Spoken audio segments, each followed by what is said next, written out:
Good day everyone, I am David, and today I wanted to share with you guys my second audiobook of Jurassic Park 3. For those who don't know, I'm slowly making a big audiobook, or I'm making a novel based on Jurassic Park 3, because as most of you probably know, the movie Jurassic Park 3 is, for me, it's an enjoyable movie, of course, but it's a pretty simple movie, and I think potentially it could have been a lot more with the original script.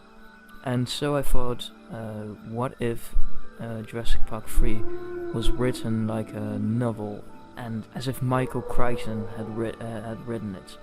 So I think like a month ago I uploaded my first audiobook. That one was about the unknown strikes. You can watch that one as well. But for now I'm going to give you a little bit of exposition for what's going on, so that you understand what my audiobook is about. So, as I said, it's based on Jurassic Park 3, so it has some elements, and it takes place in the film canon, not the book canon.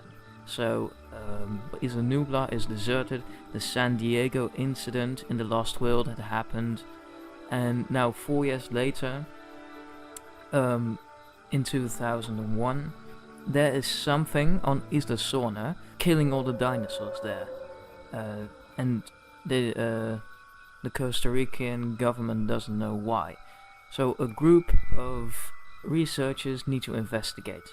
The researchers are included with Alan Grant, Ali Sadler, and of course we have some people who are from Jurassic Park 3, so Amanda and Paul Kirby are there, Udesky, Nash, Cooper, and Billy of course is also there, but they're a bit different characters, than in the movie. For example, Billy is a former InGen worker. Anyway, they have to investigate what's killing those dinosaurs, and somewhere along the line everything just goes wrong completely, and they're deserted on the island, and they need to find a way to escape. And it's not really relevant to this plot, but to this audiobook, but there's also a boy missing on the island. His name is Miles, and they need to find him if they can. But yeah, my first audiobook goes deeper into that. But yeah, anyway, this for some exposition.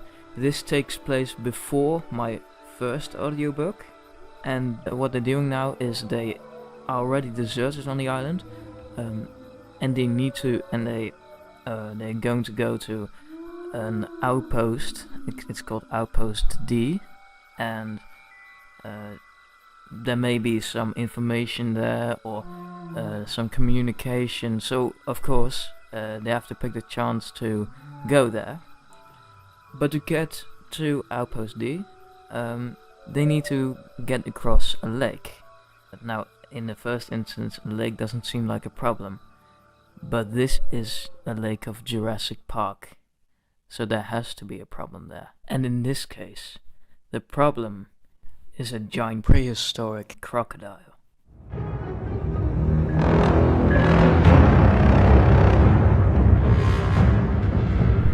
The Huntress. That was Outpost D, clearly in sight. But in between the outpost and them was a lake that lay about 8 meters beneath them. Alright, here's the plan to get to Outpost D. To get to the outpost, we'd have to cross the lake. Now, at first, it doesn't seem like much of a problem, but if you look closely in the water, right there, you can see it. Billy pointed at something barely sticking out of the lake. Though barely, everyone could make out that it was a crocodile hiding in the water. "Wait, you guys have crocodiles on an island? No dinosaurs?" Udesky asked. Grant had a chuckle over that comment, though at first he thought of Yudaski as a shady man. He was starting to like the guy's humor. Well, they're not crocodiles, they're called Deinosuchus, Billy said with a smile on his face. Okay, wait, I'm not holding up right here. Die? Yudaski asked. It was clear to Grant that he did not have a particular interest in dinosaurs. Billy wanted to tell the details about the animal, but Grant interrupted. Deinosuchus was a crocodilian that lived during the late Cretaceous in some North American regions. They were, let's say, a lot bigger than crocodiles. They could be as large as 26 feet, and in some cases, even larger than 33 feet. I've always wanted to see this animal. Before Grant studied paleontology, he considered studying crocodiles because of their similarity to dinosaurs and their incredible underestimated intelligence. Grant always wondered if Deinosuchus behaved the same way as the crocodiles of the present. Well, this can grow around 50 feet, Dr. Grant, Billy said with a smirk on his face, and a bit of a cocky expression, as if he was proud of it. He proceeded. Anyway, if you want to cross the lake, that means we need to have the oversized crocs out of the water.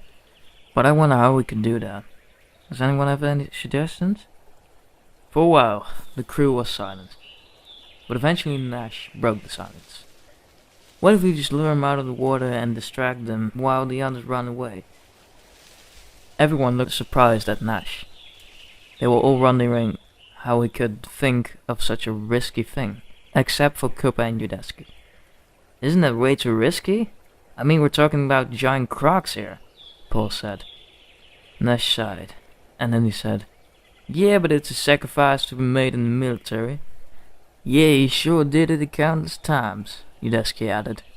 The only question is, who's gonna do it? Nash asked. Grant looked at Ellie as a suggestion. She was quite tough and fast.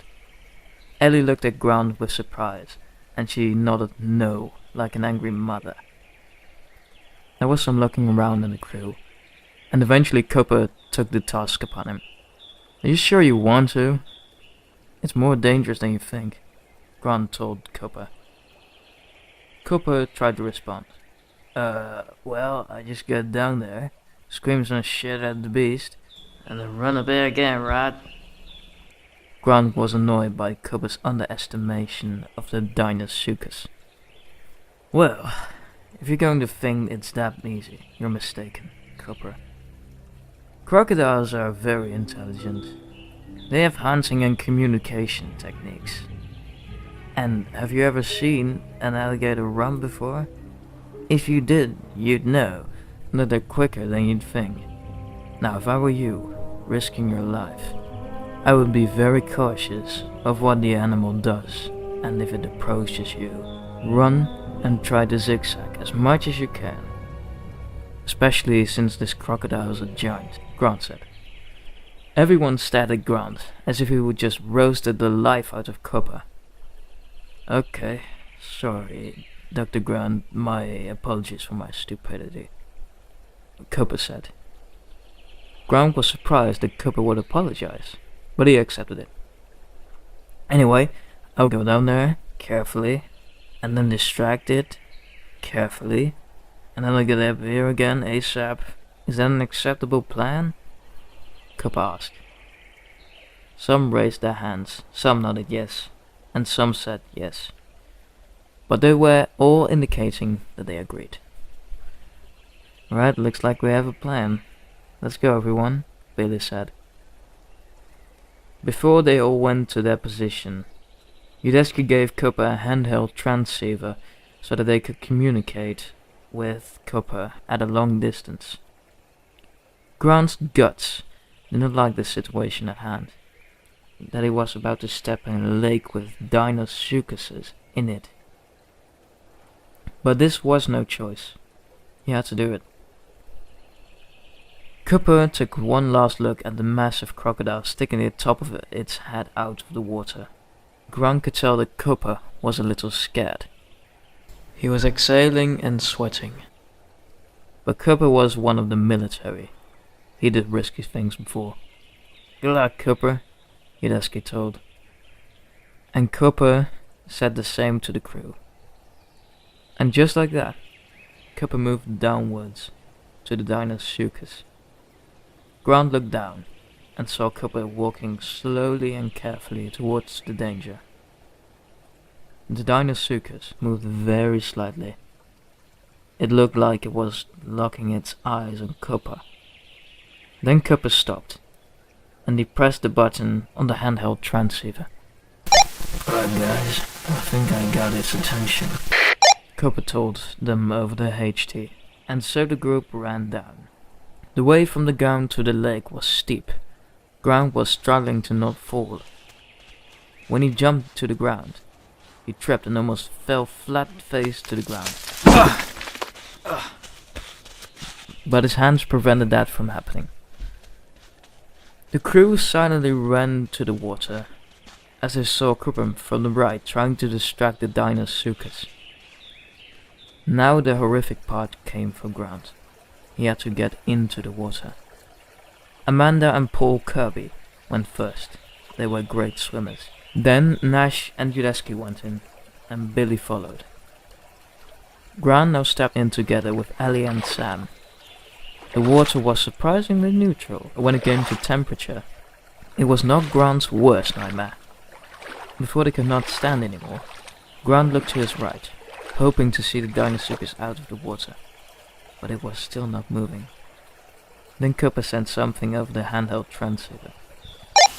"Yudeski, press the alarm button. That will draw him out of the water." The handheld transceiver had an alarm button for emergency calls. When pressed, it will make an ear-raping noise. "You sure, buddy?"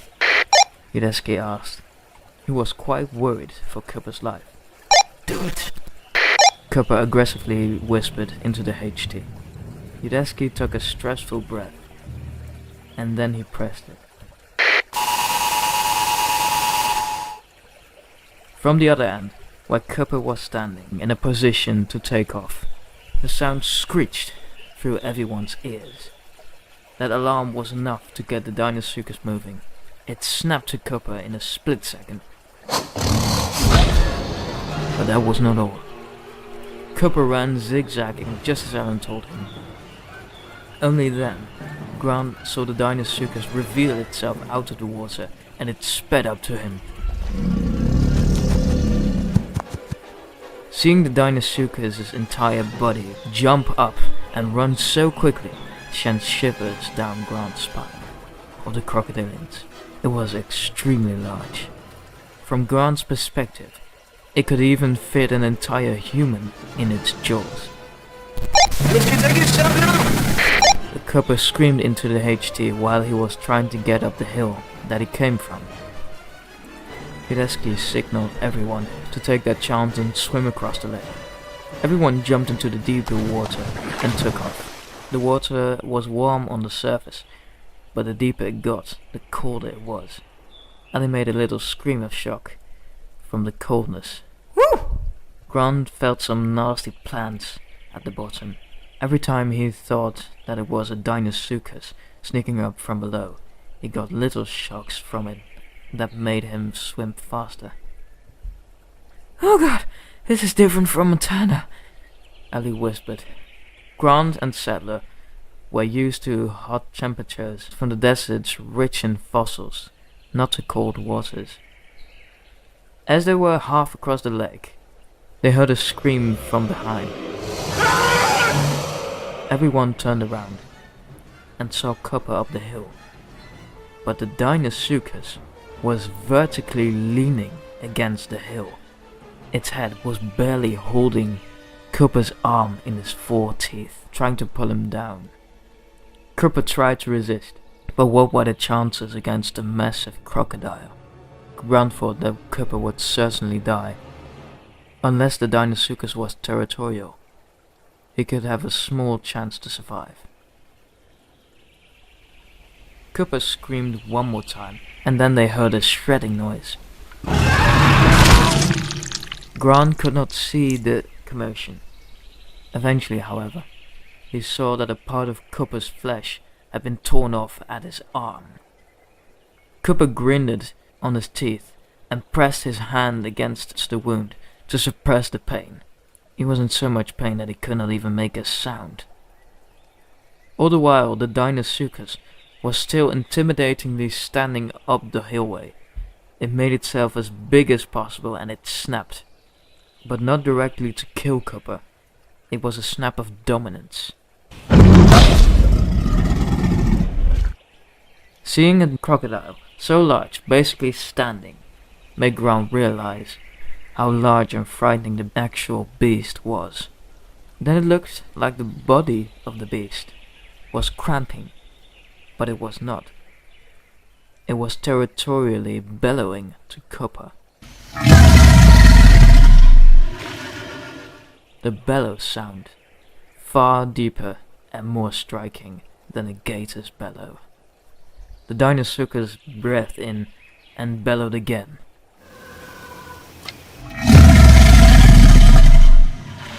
And only then, the Deinosuchus stopped and crawled down the hill back onto the sand.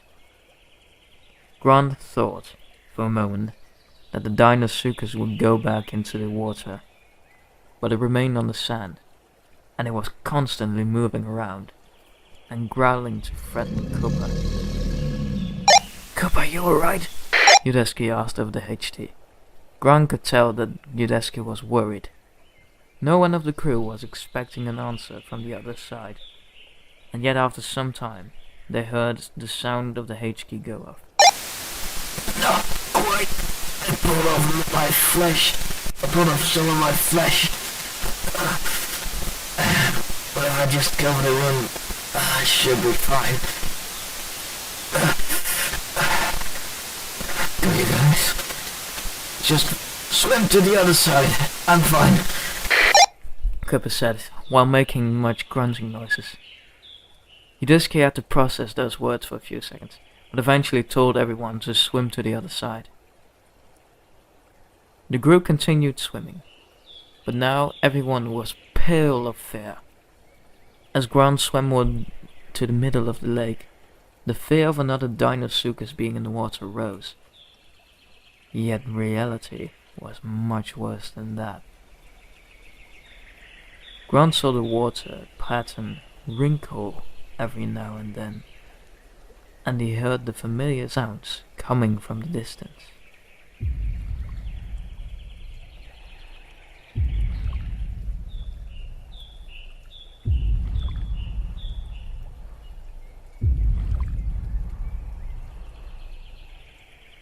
It were the distant booms that he heard on Isla Nublar when the Tyrannosaur came out of her paddock. Grant feared the worst, and he quickly told the others to stop swimming. "Nobody move a muscle," he whispered as the booms got louder. From the other side of the lake came a Tyrannosaur. It was stomping to the water at first, but then it stopped walking, and it locked its eyes on the Deinosuchus from the other side of the lake. There were 4 Tyrannosaurs known in Isla Sorna, but Grant could instantly see which one it was. It had armor plates on its head and neck. One eye was blind, and there was a distinctive scar of a claw on its throat. It was the Tyrannosaur I encountered earlier, the Queen of Sorna. Everyone looked like they were completely paralyzed, as Grant intended. "Cooper, don't move, okay?" Yudeski softly whispered into the HT. When Yudeski released the button, the handheld transceiver made a static noise that was audible for the Tyrannosaur. Grant thought that his life was gone with that noise, but the Tyrannosaur's eye was still locked on the Deinosuchus. She approached the edge of the water very slowly and carefully. Despite her being a giant creature, she made no noise making these cautious steps. the Tyrannosaur took its head down to the water. Grant thought that the beast would drink a little. Instead, it blew out one loud sniff. The whiffling made the water wrinkle from the Tyrannosaur to the crew. Grant wondered if the Tyrannosaur could smell them. Of course it could. A Tyrannosaur could smell them from miles away. Yet it looked like she did not notice them. Grant did not know what the animal's intentions were. It was just staring at the Deinosuchus. Was she scared of the Deinosuchus? Was she trying to make her presence unknown? Or was she hunting it? What the Tyrannosaur did next frightened and yet fascinated Grant. She dived into the water, but not loudly. She did it so smoothly, as if she just slipped into the water. Alice squeezed Alan's hand and moved backwards. She was scared. Dr. Grant, are we going to die? Amanda said nervously. Grant did not know what to think of it. They were not exactly safe in the water, but the Tyrannosaur wasn't swimming towards them. It was swimming towards the Deinosuchus. We must go to the other side. She's not hunting us. Grant took one last look at the magnificent dinosaur. It swam like a crocodile, silent and smooth. When the Tyrannosaur had passed the crew, they quickly swam to the other side. Grant got the uneasy feeling of being in the middle of the lake, like he was walking into a trap. The Kirby's were the first ones to get onto the other side. Then the rest got to the other side at the same time, and all of them took a deep breath. Grant did not take much time for resting. He wanted to see where the Tyrannosaur was. He looked into the distance of the lake, and there was the Tyrannosaur still swimming towards the Deinosuchus. Only the top of its head was exposed. "What's it doing?" Yudeski asked. "Oh my God," Grant said under his breath. "What?" Amanda yelled. "It's really going to kill the Deinosuchus," Grant said. "Just like a jaguar," Ellie elaborated. Jaguars are known for killing caimans, sneaking up to them, jumping onto them, and then biting into their skull. As they were telling the facts to the crew, the dinosaur's body was rising out of the water. Her feet silently landed on the sand. She was now a few meters away from the giant crocodile. The Deinosuchus appeared to be around the same size as the Tyrannosaur, so she would need a smart tactic to kill the Deinosuchus. Otherwise she would be the crocodile's meal. The Deinosuchus was still paying its attention to Copper, who was still lying there, frozen in fear. The Tyrannosaur took one more silent step, and then it froze for 1 second. Grant thought that she was perhaps thinking about the next step, but before Grant could make out what the Tyrannosaur was thinking, she did something that intimidated Grant. The Tyrannosaur sprinted to the Deinosuchus, pounded her giant foot on it, and then she moved her jaws to the skull of the crocodile.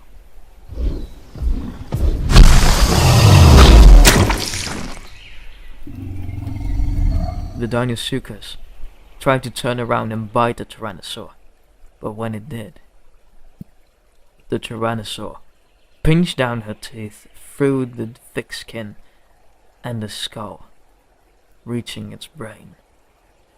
After that impressive bite, the Deinosuchus did not move one more muscle. It was completely and utterly dead.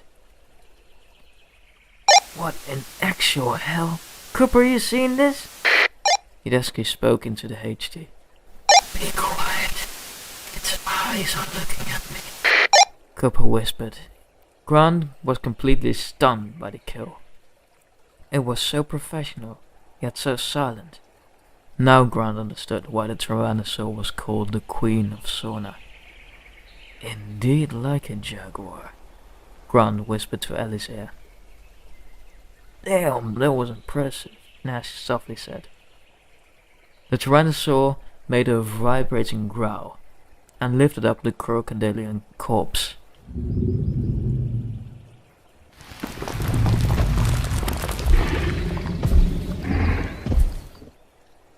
The Tyrannosaur then made her way to the dense forest above her. This Tyrannosaur must have been exceptionally strong. She dragged the Deinosuchus up to her jaw while walking on a steep hill. Grant's heart rose when the Tyrannosaur came close to Cooper. Though it would be unlikely, the beast could still attack Cooper. But Cooper followed Grant's advice to not move. The Tyrannosaur didn't pay attention or notice Cooper, and it disappeared into the dense forest. When the crew could just hear the sounds of the distant footsteps, Udesky picked up the handheld transceiver. Cooper, you sure you're okay? Grant thought that with such a wound, Cooper would eventually bleed to death. But Cooper was from the military. He had strong survival skills. Grant couldn't see what it was, but he had already put a sort of bandage around his arm to delay the bleeding. Though he would not survive long with the bandage, Udesky was a medic in the military, so it would not be a problem. Yeah, I'm just gonna swim over to you guys now. You sure there aren't any more stupid crocodiles in the water? Cooper asked. I don't think there are. That's Grant, what do you think? Udesky asked the Grant. To Grant it seemed like there were no more Deinosuchuses in the water at the moment. Otherwise the Tyrannosaur would have been shred to pieces when it was swimming. Let alone that the Tyrannosaur would not have gone into the water because there would be a danger. I don't think there is. Otherwise the Tyrannosaur wouldn't have gone into the water in the first place, Grant said. Alright, Udesky said under his breath. Cooper, there are no more crocodiles in the water. We can come over. Udesky said softly into the HT. Alright, I'm coming over. Oh, until Dr. Grant will be a little less cocky from now on. Cooper said from the other side, and he started coming down to the lake. Grant smirked. He found it a pretty funny joke. Grant was stunned by what he just witnessed. He had never thought about a Tyrannosaur swimming, and certainly not about hunting a Deinosuchus. Grant knew one thing about that moment. His fascination with Tyrannosaurus rex had grown even bigger and badder.